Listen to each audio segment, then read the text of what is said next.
Confronting the rise of neo-fascist movements and racial separatism. And I'm very proud to announce our special guest speaker, Professor Robert Jensen from the University of Texas at Austin. And he's written many books, and he's a professional journalist for over a decade and teaches graduate and undergraduate courses in media law, ethics, and politics. And in his writing and teaching, he has written on media and power, and his work is focused on pornography and the radical feminist critique of sexuality and men's violence, and he's also addressed questions of race through a critique of white privilege and institutionalized racism.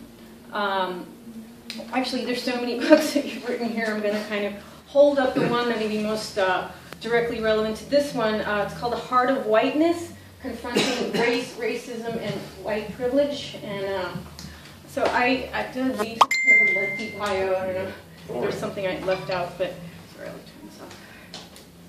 So if you read the program, I'm just going to briefly, in response to concerns in the anarchist community regarding the rise of neo-fascist movements, we're holding this educational forum to understand why racial separatism is a dangerous, regressive, and fascistic idea, and definitely not an anarchist idea. We will analyze how European and nationalist fascist ideologies have co-opted progressive left ideas in anarchist terms to infiltrate contemporary anarchist movements. We will discuss the danger of right-wing attempts to co-opt anarchist concepts like free association and autonomy and associate them with racially segregationist ideas. So such fringe ideas as racial separatism are being brought into the left and ecological and radical anarchist movements, and that's one of our main concerns. And of course, the discussion will also include a historical context of the anti-racist struggle against white supremacy and racial segregation in the United States.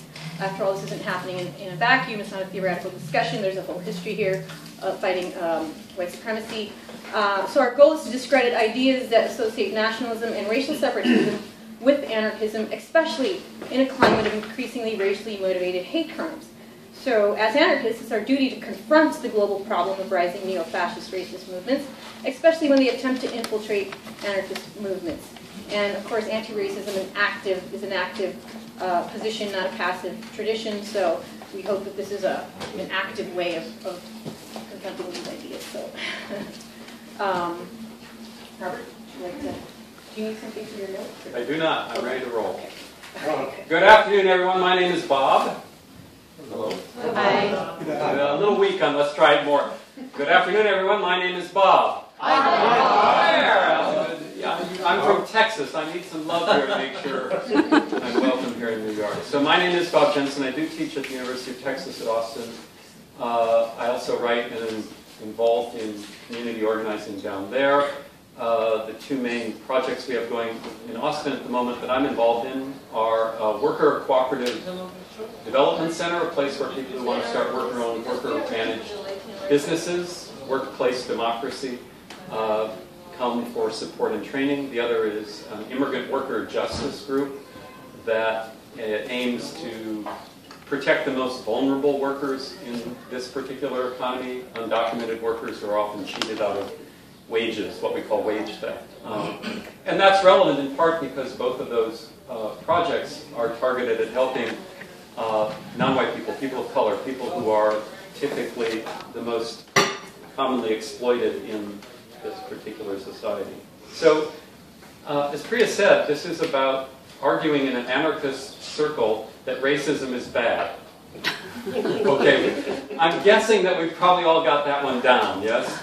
That even those of us who are white and might struggle with, ways we were socialized to think of ourselves as superior, and with a recognition of all the ways we fail daily to, make good on an anti-racist politics, I don't think it's a very hard sell in an anarchist space to recognize the deep injustice in racism. And so I thought what I would do, and then turn it over to Priya, would talk more about how to think through this question for people who might not understand that. In other words, everyone sitting here probably agrees on that, but we go out in the world where there's talk of a post-racial America. So after all, we have a black president, therefore there's no racism left, and all of these kind of ideas that float out that we have to combat. So if you'll excuse the kind of retreat to something very simple. I thought we'd start with very sort of basic building blocks. And the question I always come back to is what systems, what institutions, what ideas are an impediment to forming decent human communities? That's one of the questions we have to ask politically. Right? And I think as anarchists, most of us would say that those impediments have to do with hierarchies, with establishing a situation where there's a group on top and a group on the bottom. For the obvious reasons, that leads to inequality. And if there is a condition of inequality in a social group, inevitably there will have to be violence to maintain that inequality. Right? Like I said, it's very simple. I think we could all probably agree on that. So then the question is, what are those systems, structures, institutions, and ideas that are based on those hierarchies in this culture? Obviously, one is capitalism and the institution of the corporation. Right? Hierarchies that lead to, are dependent on inequality and then require violence to maintain them. Nationalism and the ideas around patriotism that lead to the problems of nation states dominating. The problem of patriarchy, the idea of men's natural, quote-unquote, superiority to women. All of these are hierarchies that create inequalities and inevitably lead to violence. Another of them is obviously white supremacy. The idea that white folks are inherently superior to. Now, I think the move that apparently the people arguing for this national anarchism, this tribalism, whatever it's being called, is somehow that race is kind of natural. Right? It's a natural organizing device for human communities. It's not, from that point of view, I'm assuming they would argue, an impediment to decent human communities. It's a natural organizing principle for human communities. After all, people like to hang out with people who they like, yes? I don't go seeking out hanging out with people I don't like or people who disagree with me on fundamental principles. Right? And so there's a kind of small kernel of, not necessarily truth, but a recognition in this idea, this so-called tribalism or national anarchy, or a support for racial separation. Right? But it makes sense only if this grouping in races is truly natural. And of course what we know from history is that it's not. That it's a concept invented, and invented, by the way, by rich people mostly. Right? That it is true that you can see what we call racial differences from a quick scan of the room. Right? Some of us have skin that's darker than others, some of us have hair textures that are different. So, to deny the naturalness of race is not to deny the superficial differences that you can see among people. It's to recognize that the creation of this idea of rigid racial categories that then tend to get attached to various kinds of moral, intellectual virtues is not natural at all. It's invented. Right? And it was invented in Europe and the outgrowth of Europe, primarily places like the United States and South Africa. And it was invented for a reason. The idea of rigid racial categories attached to different kinds of traits is a way that people who control the disproportionate share of the wealth of a society play the divide and conquer strategy. And everybody knows the divide and conquer strategy is one of the ways that small groups of people who control a disproportionate share of the wealth of a society play the game. Right? And there's no difference here. And so there have been people, the historians, who looked into this and talked about the way in colonial America, what eventually became the United States, these divisions in races were created by a small planter and merchant class who controlled a disproportionate share of the wealth at the time to divide and conquer among the folks on whose labor they depended, which meant people of African descent, white, European, indentured servants and working class people, and the indigenous population that posed a threat just by virtue of its existence as a challenge to the right of Europeans to come and claim the land and exploit it. So the concept of race is an invention. And let me just take there are some non-white people in the room, some people of color, whatever term you prefer. Let me ask you specifically, how many of you think that I'm inherently superior to you by virtue of my white identity? I would say you may have more opportunities. Yeah, okay. But inherently superior, no. Okay, is there anybody in the room who believes that people of color, non-white people, created the idea of white supremacy? Okay, so here's what I'm pretty sure of. If non-white people didn't create the idea of white supremacy, and people of color today don't endorse and try to perpetuate white supremacy started with white people of European descent, and is perpetuated, right, by white people of European descent. And if that's true, and if there's no way to take race and extract it out of this historical context, that means any use of race today by people who are white is inherently racist. Any attempt to organize ourselves on racial lines cannot be divorced from that reality of white supremacy or the ongoing practice of it. And so when people who are white say, I just want to be in naturally occurring communities of which I'm a part, it's obvious they aren't naturally occurring. Right? They're created, and they have a history, and that's a history that we all know is violent and brutal and ugly. A history of the most intense violence, right? The violence that's required to enslave people, the violence that's required to dispossess people of their land. Right? There is no way to talk about race when you are white without invoking a white supremacist conception. And so any use of race to try and organize, from my point of view, is inherently, right, pathological and must be rejected out of hand. Right? Now, sometimes people will say, well, you don't seem to object to race-based organizing for people of color, a black separatist group or whatever. And there's a false equivalence in the attempt to say that any organizing by people of color that creates a space free of a white presence is somehow analogous to white people, and that's, of course, a false equivalency. Because hi, come on in, have a seat. Because if you are not white in a white supremacist society, it's hardly surprising that you might try to find space outside of a white presence to organize, to feel a sense of safety, right? That everyone who's not white knows that living in a white-dominated society has a cost. And that's been well known by people of color for as long as there's been white supremacy.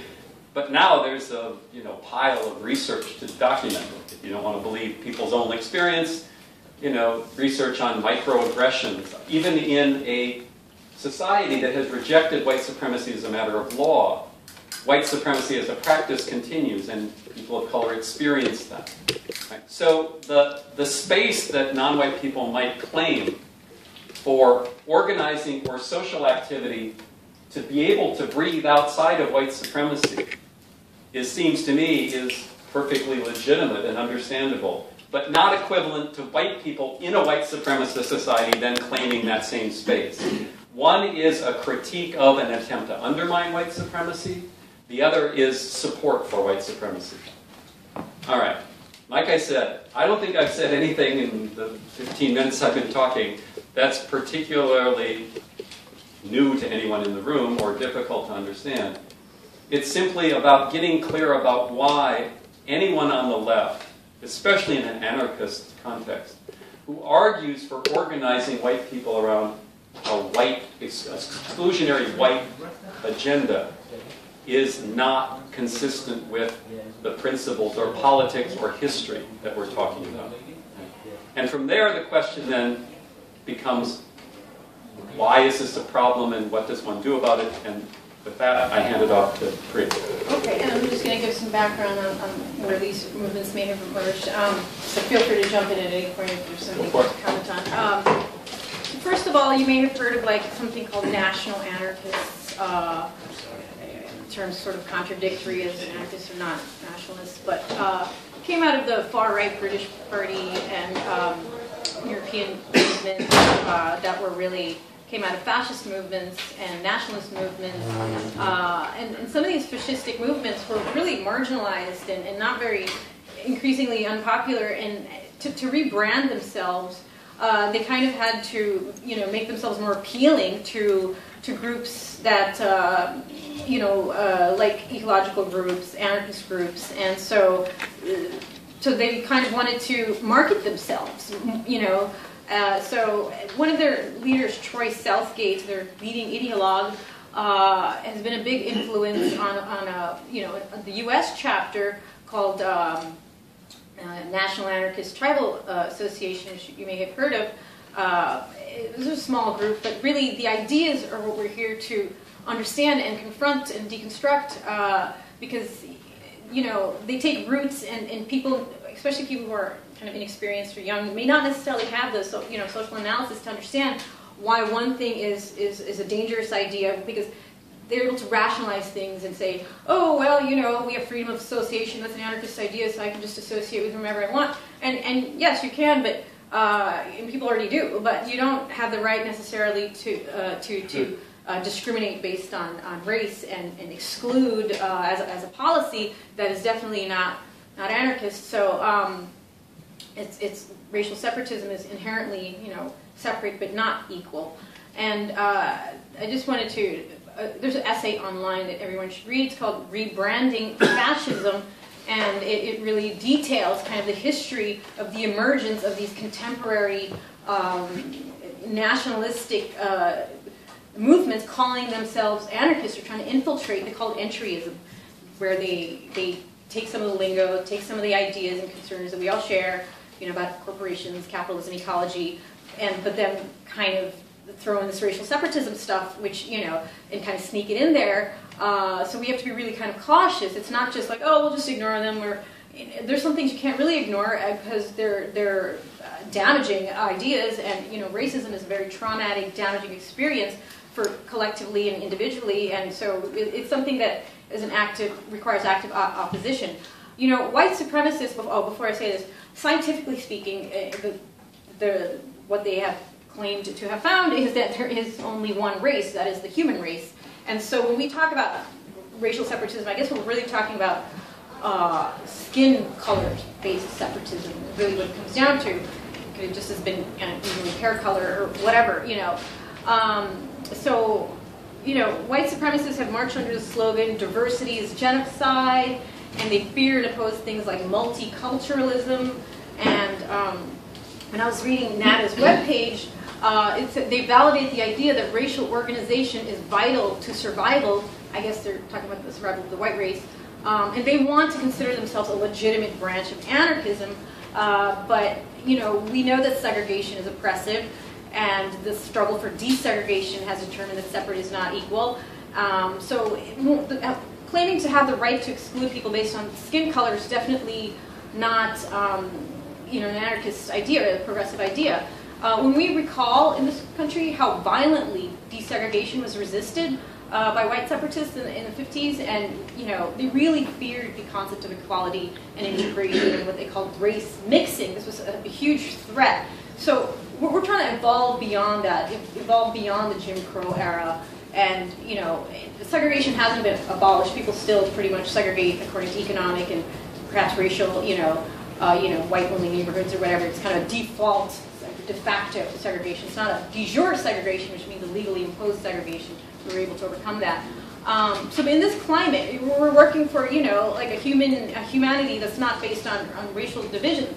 So I just feel it's our job to confront when people attempt to legitimize dangerous racist thinking as somehow a rational idea. It's important to sort of see through that and also understand where these ideas are actually originating from. They're not coming from inside the anarchist movement. They're coming from the fascist and nationalist movements in Europe.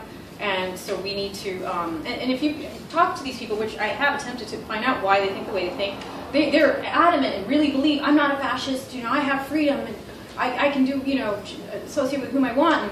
And, okay, but people once said, I have the freedom to own slaves. You understand, freedom can be a concept that's easily twisted to oppress other people. Recently, I met this author, Max Blumenthal, who wrote a book called Goliath, Fear and Loathing in Greater Israel, and he writes a lot about the race-based, or Palestinian-Israeli conflict, but race-based segregation that's legally codified, so Israel can be a theocratic Jewish state. And the thing is, he immediately recognized that Nada's ideas, he said, used the word crushed, nipped in the bud, but he knew we couldn't afford to entertain and coddle and accommodate these type of ideas. They had to be understood for the dangerous ideas they are and really rejected. And I'm glad to see people are, for the most part, already doing that, but not everybody understands why it's a threat to progressive movements, and just this is an idea that we really need to understand better. So they've infiltrated the Black Bloc at certain times. They've come to certain demonstrations, and they've tried to integrate themselves in things that anarchists already do, and it's really kind of important to be vigilant that. And so what makes national anarchism kind of what it is that racialist aspect, and they kind of reject traditional forms of fascism, and so they kind of want to evolve into this decentralized, small organic farming fascism or something. But so they pick up on some of the stuff that that anarchists are doing, but but what they're trying to do is kind of bring these fringe ideas into more mainstream, and that's really where we need to, in addition to the more institutional forms of racism, like prisons, these ideas really need to kind of be understood for what they are. I don't know if they're just, we can't afford confusion. It's not like we're talking about the KKK. We know where they stand. They're not calling themselves anarchists. We don't have to really worry about someone accidentally going to a KKK party or something. But so they're in their camp, we're in our camp. But when they try to infiltrate and cross over, and there's this left-right kind of convergence over, like at Occupy, it was like a big tent type thing, and then you have these Ron Paul supporters and all kinds of people with different ideas and stuff. But so sometimes you're gonna, come around together on a certain issue and meet people who aren't, on the same page as you. But there's certain areas where we draw the line, as it were. And I just want to read a quick excerpt to you from the it's from the Antifa website, their position on NADA. They said that we're a group of autonomous anti-fascists in New York City who are responding to recent events concerning a far-right group called National Anarchist Tribal Alliance. They're closely connected to international fascist groups and endorse white separatism, Holocaust denial, and anti-Jewish conspiracy theories. National Anarchism wrote out of third position fascism, which is an anti-capitalist offshoot, and believes in racial separatism rather than white supremacy. But as Robert just explained, racial separatism is affirming white supremacy. And so some U.S. national anarchists prefer to say tribal instead of national. This refers to organizing different, often ethnically separate tribal tendencies. But as we can see in many parts of the world, like Russia, Ukraine, wherever, these can develop into seriously, Greece, Golden Dawn, dangerous ideas that end in violence. So that's just to give you a little bit of, in other times of separatism, in this racial separatism was the Jim Crow era, but so again, we're trying to head towards the future, not back into the past. And and Earth First also wrote something very clear about their position on NADA. If you go online, you can find a lot of these things. In their essay on Counterpunch, they wrote, NADA refuses to acknowledge the fact that white privilege has made people of color spaces necessary, radical on the one hand, and white people exclusive spaces the hegemonic norm on the other. By insisting racially separatist white organizing excluding people of color, NADA simply furthers the white power agenda. And this is because NADA claimed to work with Earth First and Occupy and other movements, and so they wanted to reject that. So the Earth First article continues, it cannot further romanticize the idea of, quote, racial enclaves, or rather ghettos, in their transparent attempts to capitalize off of both radical emancipatory sentiment and rising racist reaction. The national anarchists are about as far away from radical struggle as they come. So there's actually a significant kind of awareness and opposition already, but I don't think it's what it needs to be. And surprisingly, even when I was trying to propose this panel, there were people who didn't necessarily get it, even on in the Book Fair Collective, why we needed to deal with this at all. And so I was kind of surprised, but but I'm glad, you know, it's happening because clearly there's a need here, and, you know, we're sort of the ones who kind of have to further this awareness. So I just wanted to give that kind of introduction. There's a lot more detail. There's been quite a bit written about this, but I think what we really need to be wary of is this sort of plagiarism, the theft, the co-optation, the disguise, the confusion when sort of neo-fascist groups try to masquerade as progressive and anarchist group.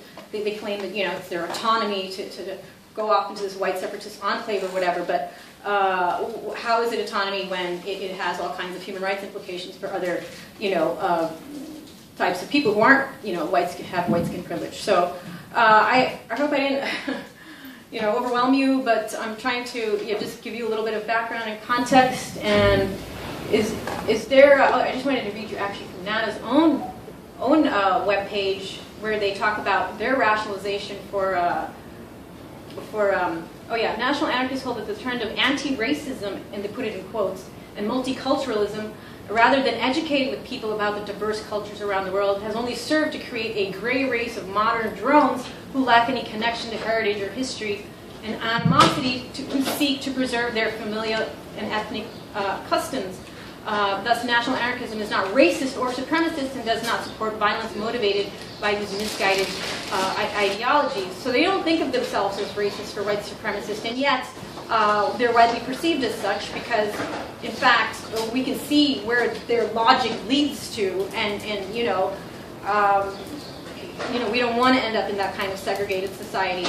So this is kind of, you know, I thought I'd tell you from the horse's mouth exactly what they think. So I hope I gave you a little bit of a background there. There's also the movement called the American Front, which is a neo-fascist sort of racialist movement, and he's also trying to mix ideas of the radical right with those of the what they call extreme left or whatever.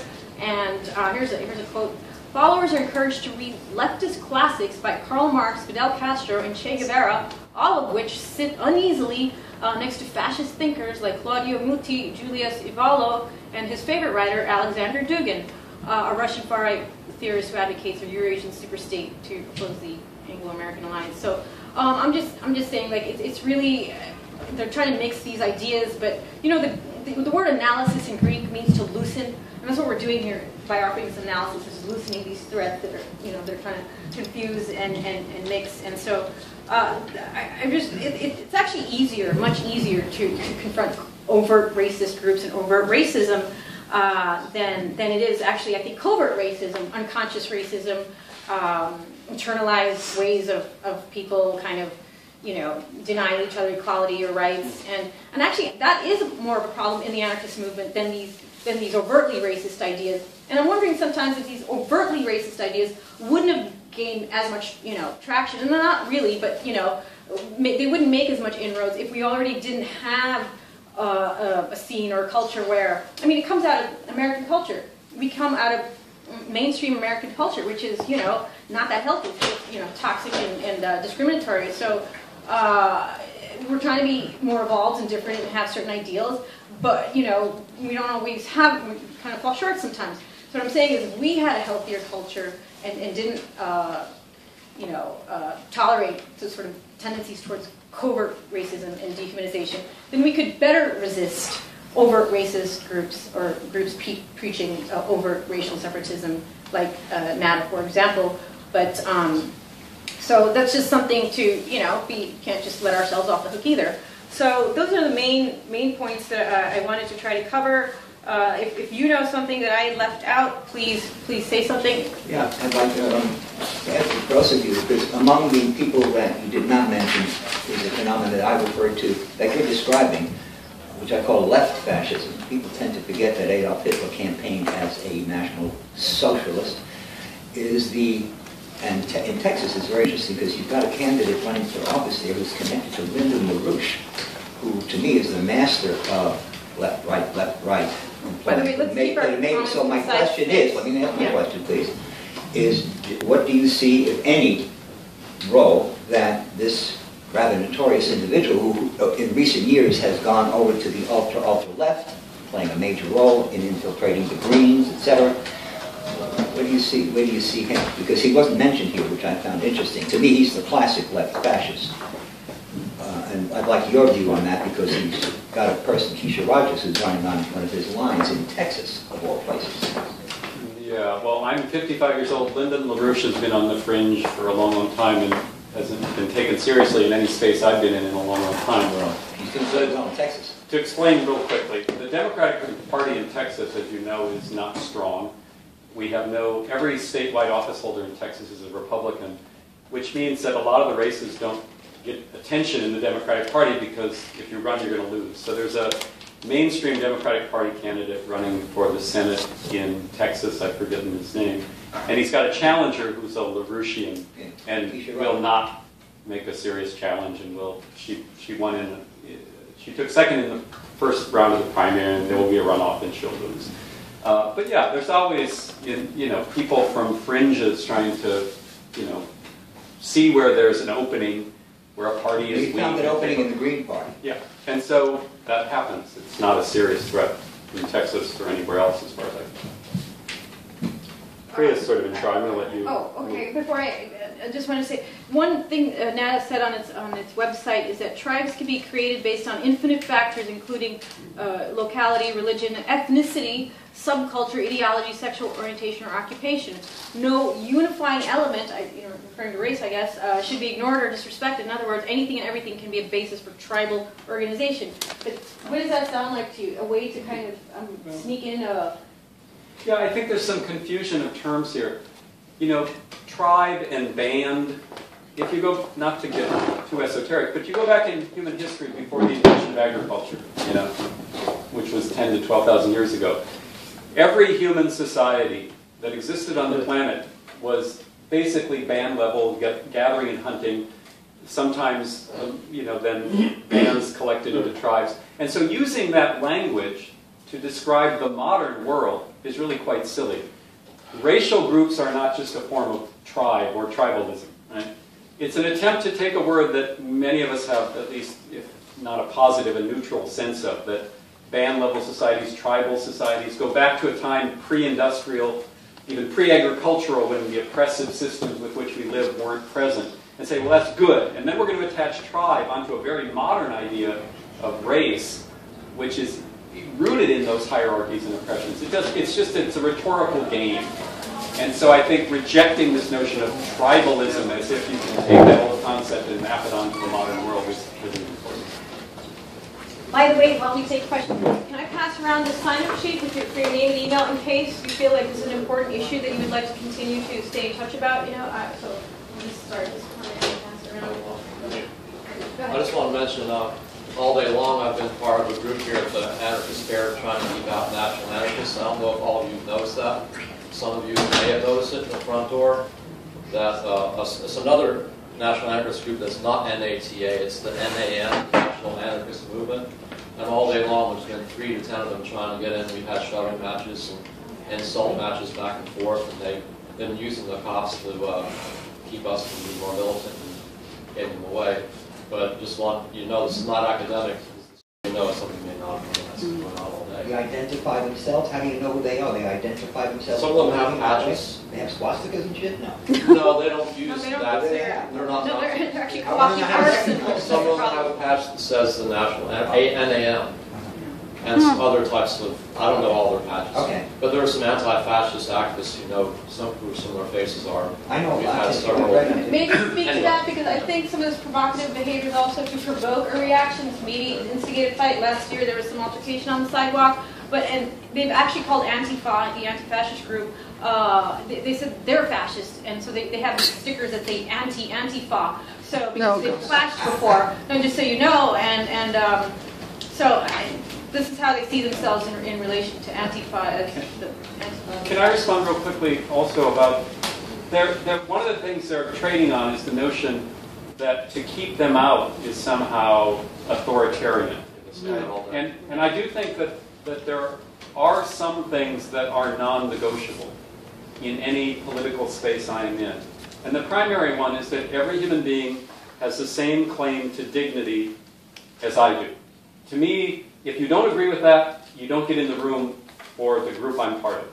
Right? And so if we believe in everyone's inherent claim to dignity, importing any modern conception of race into that is based on a philosophy that undermines that. And therefore, I cannot associate with people who attach themselves to the concept of race. White people attaching themselves to the concept of race, which is inevitably rooted in white supremacy. So I don't find it at all inconsistent with my principles to want to exclude from a political organizing space people who don't accept that fundamental principles. Every political organization that ever existed had fundamental principles that you have to sign on to. Right. Anarchism doesn't mean no principles. It means a set of principles, and this is one of them. So to claim that it's authoritarian to keep them out of a space organized by anarchists is really another one of these rhetorical sleights of hand to try and make us uncomfortable with a principled position. Asserting our boundaries. Yeah. Again, for those of you who missed it, Robert Jensen is the author of The Heart of Whiteness, Confronting Race, Racism, and White Privilege, which I highly recommend. There's one thing in the book that I really am a big fan of, and that is the term, you said, non-white is better than people of color. And I like that because I've never been comfortable with the term people of color, because to me that's the same as like in the 1950s how they had like whites only and then coloreds over here. And it's just like, how much of a leap is it to say people of color? Could you just tell us why you argue for the term non-white instead of people of color? Well, you know, White is a color. the way in which mainstream institutions, universities, corporations, churches have embraced anti-racism has often been in this very tepid, watered-down kind of multiculturalism, to use the phrase in a negative sense. Most of you have probably been somewhere in an institution where people with power and authority nominally endorsed an anti-racist agenda, but did it in a very weak way. And that phrase, people of color, kind of comes out of that milieu. And it sort of, I think, leads to a weak political analysis. The reason I suggest in the book we might want to think about non-white versus people of color is kind of ironically to put the focus back on white. Because the only reason we're talking about race is because white people invented white supremacy. And the only thing that all people of color have in common is that they have been on the bottom end of white supremacy. Because there's nothing that, you know, people of African descent or people of indigenous descent, they don't necessarily have anything more in common than any other groups. Except they have felt, you know, the lash of white supremacy. So to say that all the folks who aren't white in this room are non-white is not to make white better, it's to point out that white is the problem. Right? And the way I always say this is, we always talk in this country about having a race problem, yes? Well, yeah, we have a race problem. White society likes to talk about the black problem, the Latino problem. The color of the race problem is and always has been white. Right? White is the problem, not the other identities. And so that's why I talk about that in the book. And can I also make one point about violence, and then we'll take more questions? Is like, you remember we had a world war where millions and millions of Nazis were killed, and yet we weren't able to kill the idea of racial supremacy. So that's what we're doing here, not advocating a violent solution, but to understand that these ideas should be killed.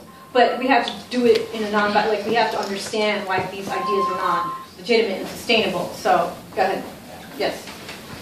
My question would be is, how many people are involved in this movement?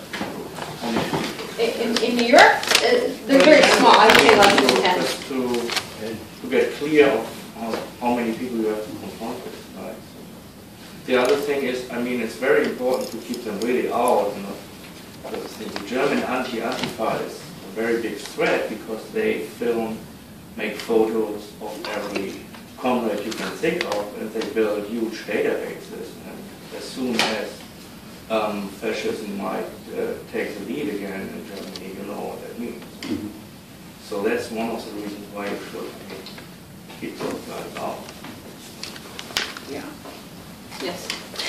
All right, so regarding like the right co-opting left-wing ideology and stuff, I came to the same conclusion in my work as a media activist, and I'm part of a loose collective of online activists, and we maintain connections with activist media crews in countries such as Ukraine, Russia, Syria, Egypt, and others. And so during my reporting on Syria, I noticed that there wasn't much support for the Syrian revolution, and that has different reasons. One of them, like people say, the situation is too complicated.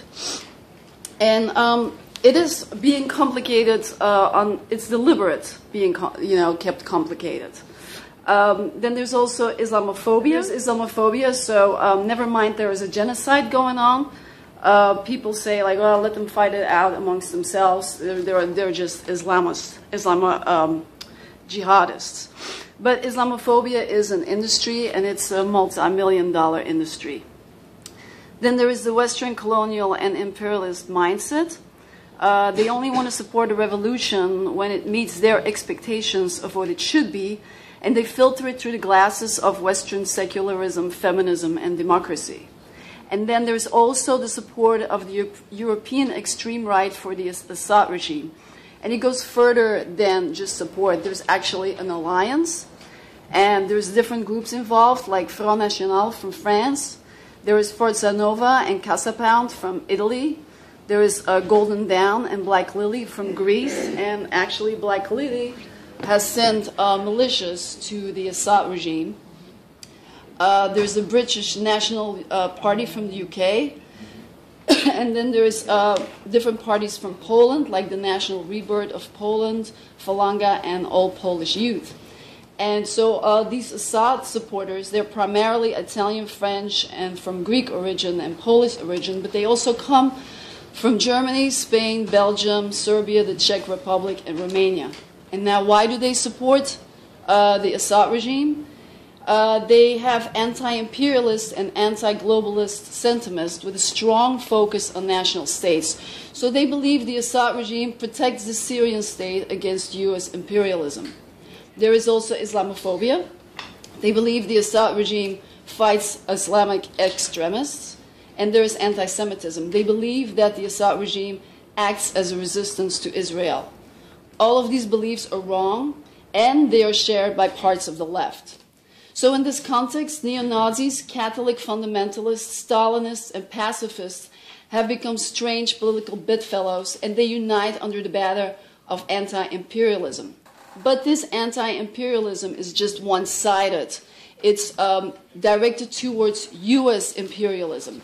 So the right needed a new enemy after the collapse of the Soviet Union and at the end of the Cold War. And now the new enemy is the United States. By the way, we have less than 10 minutes. Okay, I'll try to wrap it up. So I don't try to deny that there is US imperialism, but in this rhetoric, the world is explained solely through US imperialism, while other imperialist power players like Russia are ignored. And by the way, European extreme right is also supporting and making alliances with the Putin regime in Russia and also with Iran. So the logic goes then that if the number one enemy is the United States, according to this rhetoric, then logically the enemy of our enemy must be our friend. Therefore, the left is now supporting dictators such as Assad and Putin. And out of that same logic, their opponents can be trusted and are either Islamists or terrorists or neo-Nazis, and of course are then funded by Europe and the United States.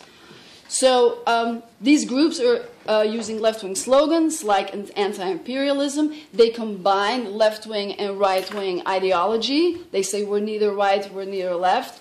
And they can be classified as third positionist or third way. And an important vehicle that is being used for the spread of these ideas is conspiracy. Conspiracy has become a Trojan horse through which this ideology is carried into many different layers of society. And conspiracy itself has branched out and now encompasses occultism, New Age, environment, natural healing, like the website Natural News. And the mainstream media is taking over this conspiracy because it needs the ratings. So the reach of the far right is even bigger, and it cycles in through the mainstream.